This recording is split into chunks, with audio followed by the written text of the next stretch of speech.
we finished the large groups legacies and the family legacies, and we came now to the third tier, which is the individual. And this is the shortest chapter. There are many ways to look at the individual, and I'll tell you how I look at the individual conceptually. There are two forces which shape us. One is a preservation force, the drive to keep living according to the familiar past, according to the inherited values from the ancestors through family and the culture of the large group in which the individual has been born and grew up. This preservation force fosters the conscious and unconscious repetition of inherited behaviors, beliefs, goals, as also trauma. Jodorowsky calls this the imitating force. And indeed, imitating force because under its influence we imitate our parents, we follow to the letter the prescriptions of our culture, we follow popular leaders and fashions, and we barely question the information we are fed with by the loudest channels. The imitating force is extremely powerful. And the second force is an evolutionary force. And here the drive is to break free from the familial past, from the conditioning of the family group, and realize the individual's full potential. And universal consciousness is in this view the ultimate source for creativity, healing, and transformation. When I'll tell you about the spiritual container for this lecture, we will see that universal consciousness is in it an important concept. As individuals, we have also a tent, and the pole of the tent is the ego. The ego, the I, me, mine, myself.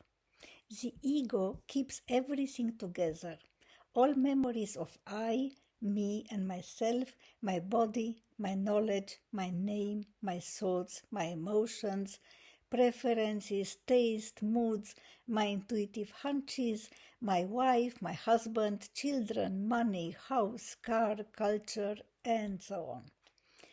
And the ego and identity are intertwined. Ego and identity can live with each other in harmony or in conflict. For example, living in conflict.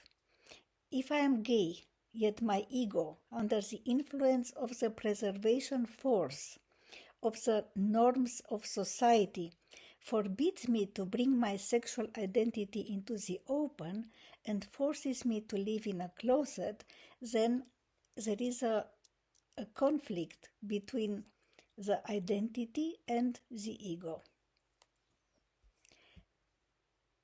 As identity is not a monolith but a composite, so is the ego.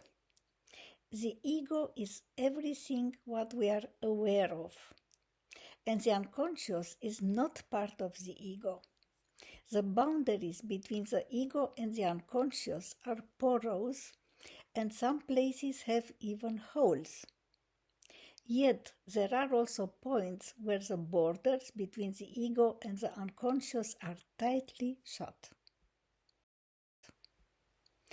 To understand better what the ego is, I'll use two metaphors.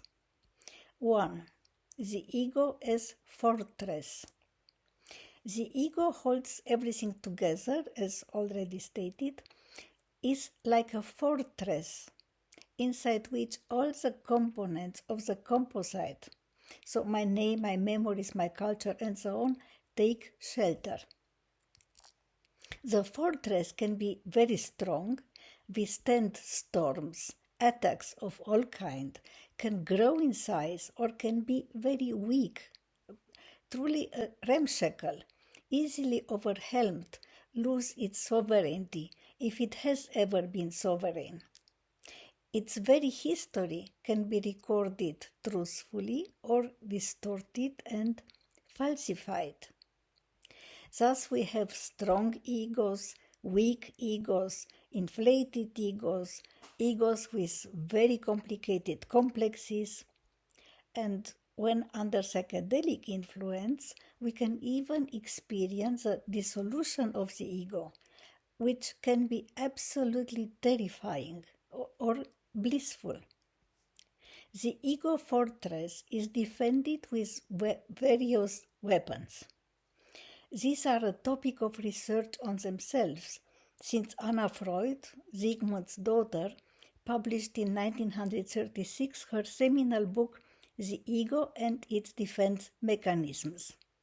Denial, rationalization, repression, regression, projection, avoidance, splitting. These are the main.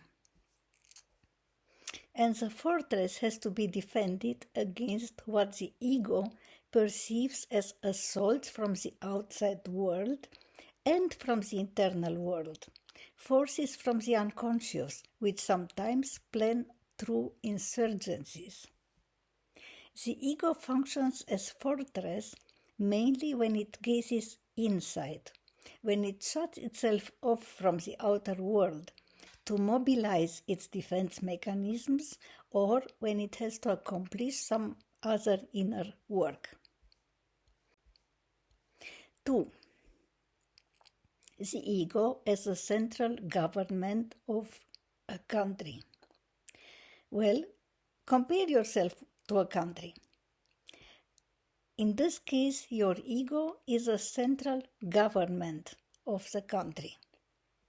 And the central government has to handle the country's finances, military, health, education, law and order. It has to pay the bills. It has borders which need to be protected. The ego has to maintain relationships with neighboring countries and gets regularly embroiled in conflicts and even wars. The ego has to negotiate between the inner and the outer world and decide courses of action. The ego can be democratic, tolerant, magnanimous, or authoritarian, stingy, even totalitarian. It can be egalitarian, sexist, racist, and so on. It may be weak, small, or grandiose, entitled, rapacious. The ego can exile inconvenient parts of itself to the unconscious. Ultimately, the ego is a construction, from quite simple to dizzyingly complicated.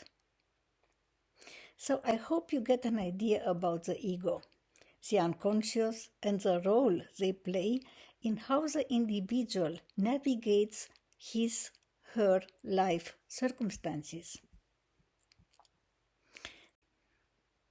I don't know if you noticed, but governments and the countries they represent behave like individuals.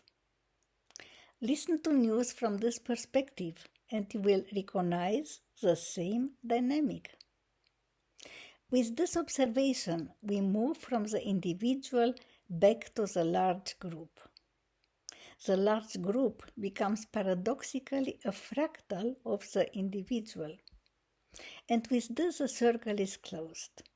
Large group, family, individual, large group. It is a wheel moving incessantly, movement to which we, as individuals, and all families and all large groups participate. This is our basic condition.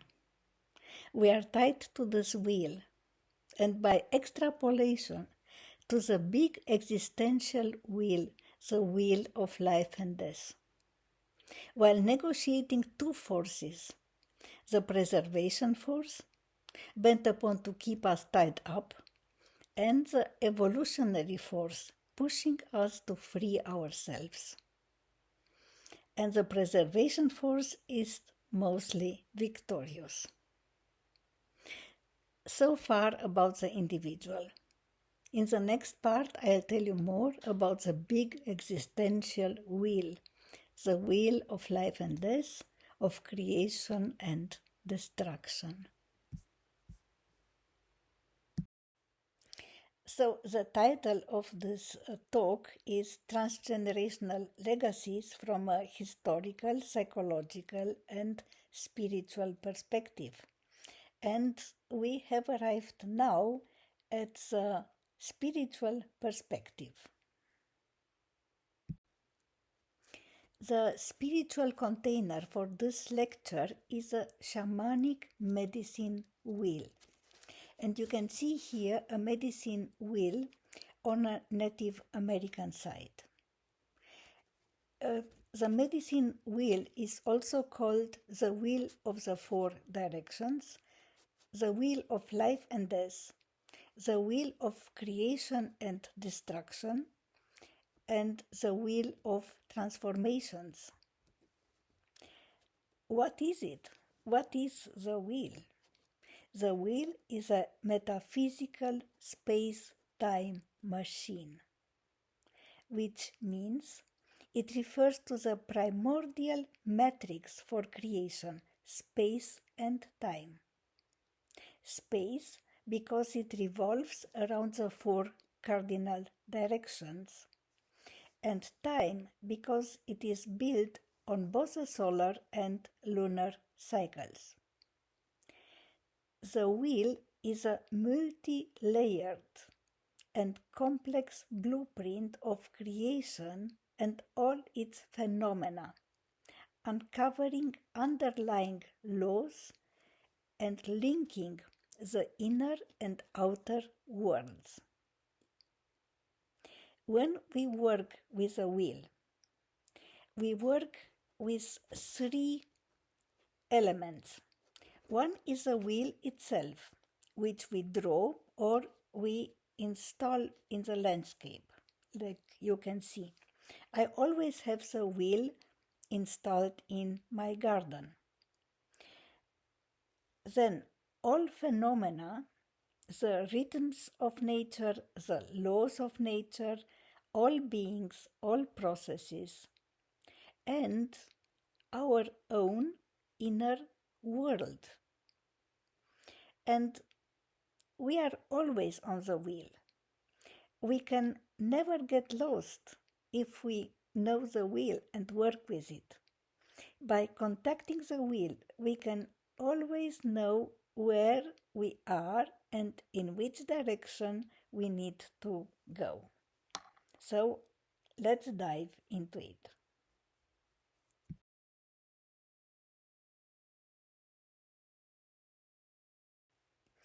Daan van Kampenhout is a Western shaman of Dutch origin, and he has apprenticed with Lakota and Sami indigenous shamans. Besides, for a number of years, he corresponded with Bert Hellinger and accompanied Hellinger in some of his workshops. In a private interview I had with Hellinger in Stockholm in 2002, Hellinger confessed to me that Daan has helped him to understand better what he was doing. Daan wrote a number of books. The most beautiful are Images of the Soul, which is a kind of dialogue with Hellinger, and The Tears of the Ancestors. And it is from Daan van Kampenhout that I learned about the wheel of the four directions.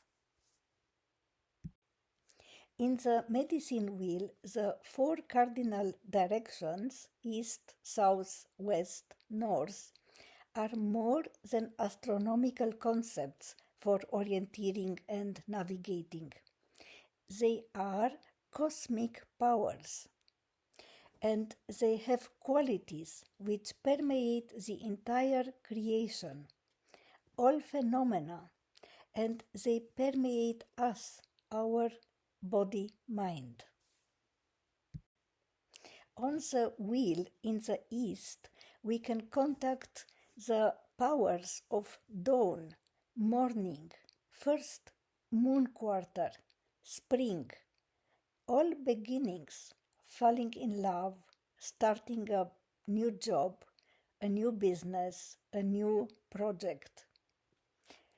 In the south, we can contact midday, full moon, summer, peak of activity. In the west, evening, dusk, last moon quarter, ending, harvesting, evaluating, discarding, letting go.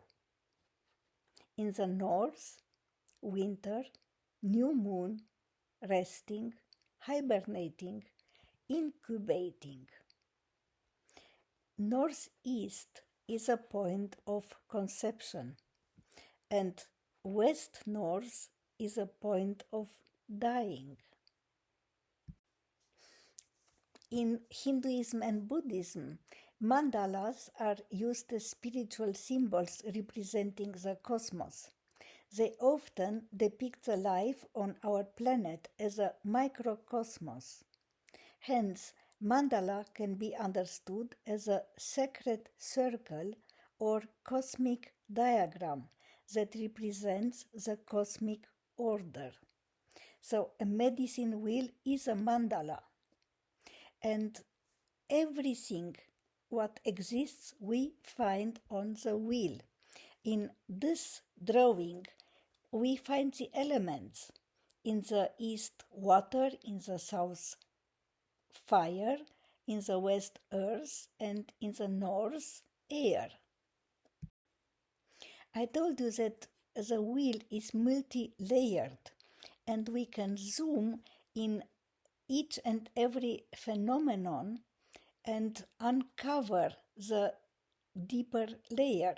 So here I zoom into the water element, and then I find in the east the different fluids. In the east I find the amniotic sac, in the south blood and lymph, in the west tears and urine, and in the north all fluids. If I zoom on breathing, in the east is breathing in the south is the rhythm of breath, in the west breathing out, and in the north the absence of breath. For our topic, transgenerational legacies, two wheels are relevant. One is a shamanic wheel of generations, and then in the east, where all beginnings are the children; in the south, the parents; in the west, the grandparents; and in the north, the ancestors. And the other wheel which is relevant for the topic is the wheel of souls. And actually this wheel we find inside the wheel of the north. And then we have in the east of the north, we have the family soul; in the south, the tribal soul; in the west, the individual soul; and in the north, the ancestors' soul and the universal soul. And when I was working on this lecture, I used these two wheels. And what I understood, what I discovered, is the power of the tribal soul, and also how the individual soul is immersed in the family soul and in the tribal soul. And this process of self-differentiation or individuation of Jung is not for everybody. It is, and the goal is the movement from the individual soul towards the universal soul. And this is the task of the evolutionary force. So to summarize, the will is a tool, an instrument for self-knowledge, for problem solving, for gaining new insights, even for resting, for feeling peace, which we can feel in the north. And these are achieved by working the will following certain rules. This is the end of my presentation and the conclusion. When we address transgenerational legacies, we deal with three tiers: large groups like tribe, ethnic group, nation, religious group, and so on; the family, fulcrum between the large group and the individual; and the individual. In the big group, we are confronted with the collective consciousness of the large group, with historical traumas and with chosen traumas and chosen glories. In the family, we deal with secrets, merits and debts, hidden and overt loyalties, constructive and destructive entitlement. Related to family, the 6 people I presented to you, Bowlby, Bowen, Bosher-Meninoj, Hellinger, Hodorowski, have very different approaches, theoretical, research-wise, methodological, yet came to very similar conclusions. The family influences consciously and unconsciously next generations. Family members who don't know each other, don't even know about each other's existence, are tied to each other by invisible legacies. The individual, the family, and the big group are interconnected. As individuals, we can liberate ourselves of the destructive aspects of the legacy from the large group and the family by becoming aware of the conditioning, by increasing our self-differentiation and evolving towards and tapping into the potential, infinite potential of the universal consciousness. One last personal note. How have these concepts helped me in my work as psychiatrist, psychotherapist, and psychedelic therapist? So they have deepened and broadened my understanding about the dynamics of what is going on in the world, in a family, and in an individual. They have given me a bigger toolbox. One time one concept is helpful, another time another concept in the course of the therapy with the same client. And one time one technique works, other time another. Besides, I integrate in my approach hypnotic techniques which expand the consciousness of the client I work with, and the somatic approach, the felt sense which Eugen Gendlin has developed. All this together gives me a lot of flexibility. With the help of these instruments, I do my best to offer my clients tailor-made interventions to help them heal, transform, and evolve.